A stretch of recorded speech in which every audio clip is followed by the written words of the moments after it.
ঋষভ রেগে কিছু বলতে যাবে তার আগেই বিরাট ওকে ইশারায় শান্ত হতে বলল। গুরবাজ জাহিদ খানের সাথে আরো কিছুক্ষণ প্রয়োজনীয় কথা সেরে বিরাটদের দিকে তাকালো। জাহিদ খান প্রশ্নের হাত থেকে ছাড়া পেয়ে নিজের মুমূর্ষু স্ত্রীকে সামলাতে চলে গেলেন।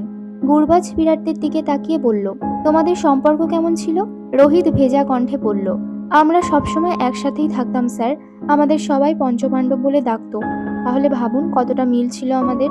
আমার এখনো বিশ্বাস হচ্ছে না সিরাজ আর নেই। গুরবাজ আবারও জিজ্ঞাসা করলো, তোমাদের মাঝে রিসেন্টলি কোনো ঝগড়া ঝামেলা হয়েছিল কিংবা মারামারি? রাহুল তৎক্ষণাৎ বলে উঠল, অবশ্যই না স্যার। আমাদের মাঝে কখনো ঝগড়া হতো না। সামান্য কথা কাটাকাটি হলেও পর মুহূর্তে সব ঠিক হয়ে যেত। গুরবাজ পুনরায় কিছু জিজ্ঞাসা করতে ধরলেই বিরাট চোখ সরু করে বলল, এক মিনিট, আপনি কি কোনোভাবে সিরাজের খুনি হিসেবে আমাদের সন্দেহ করছেন? সন্দেহ না করা তো কিছু দেখছি না। তোমরা সবাই আমার সাসপেক্ট লিস্টে আছো। এমনকি ওই যে ভদ্র মহিলাটিকে দেখতে পাচ্ছ, যিনি ছেলের শোকে মৃতপ্রায়, উনিও আমার সাসপেক্ট লিস্টেই আছেন। খুনি যে কেউ হতে পারে। গুরবাজ এক এক করে ওদের চারজনের দিকে আঙুল তাক করে বলল, তুমি তুমি তুমি তুমি। সর্বশেষে নিজের উপর আঙুল তাক করে বলল, ইভেন আমিও খুনি হতে পারি। বলা তো যায় না। কথাটা বলে গুরবাজ রহস্যময় হাসি হাসল।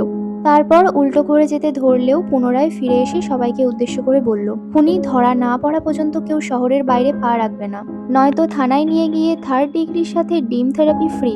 বলে গুরবাজ রুম থেকে বেরিয়ে গেল। বিরাটরা ওর যাওয়ার দিকে ক্ষুব্ধ চাহনিতে তাকিয়ে থাকলো। কালু মিয়া আর নোমান ড্রয়িং রুমটা ভালোভাবে সার্চ করতেছে, কিন্তু কিছুই খুঁজে পাচ্ছে না। নোমান বিরক্ত হয়ে মেঝেতে বসে পড়ল। সামনে অতিরিক্ত মনোযোগের সহিত কাজ করতে থাকা কালু মিয়ার দিকে তাকিয়ে নোমান ভুরু কুঁচকে বলল, আচ্ছা কালু মিয়া, তুমি এত ফর্সা হওয়া সত্ত্বেও তোমার নাম কালু মিয়া কেন? কালু মিয়া ম্যাগনিফাইং গ্লাসটা চোখ থেকে সরিয়ে নোমানের দিকে তাকিয়ে ক্যাবলা মার্কা হাসি দিয়ে বলল, আসলে হয়েছে কি, আমার বাবা কালা, দাদা কালা, পরদাদা কালা, পর দাদা কালা। তো আমি জন্মানোর সময় সবাই ভেবেছিল আমিও কালো হব। তাই সবাই মিলে আমার নাম কালু মিয়াই ঠিক করে রেখেছিল।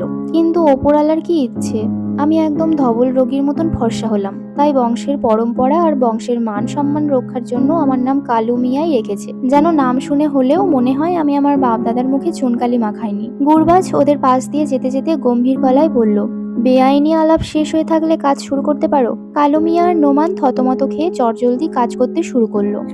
সিরাজ খুন হওয়ার 4 দিন কেটে গেল। বিরাট নিজের রুমে ক্রমাগত পুশ আপ দিচ্ছে, আর সিরাজের সাথে কাটানো মধুর মুহূর্তগুলো নিজের স্মৃতি থেকে বার করে চোখের সামনে ভাসিয়ে রাখছে। এখনো ও কোনোভাবেই সিরাজের এমন মর্মান্তিক মৃত্যুর কথা মানতে পারছে না। মনে মনে ও প্রতিজ্ঞা করে ফেলেছে, ওই অফিসারের আগে ও নিজেই সিরাজের খুনিকে বের করে ফেলবে। আরো কিছুক্ষণ পুশ আপ দেওয়ার পর বিরাট টাওয়াল নিয়ে নিজের শরীরের ঘামগুলো মুছতে লাগলো। বন্ধুর হঠাৎ বিরনে ও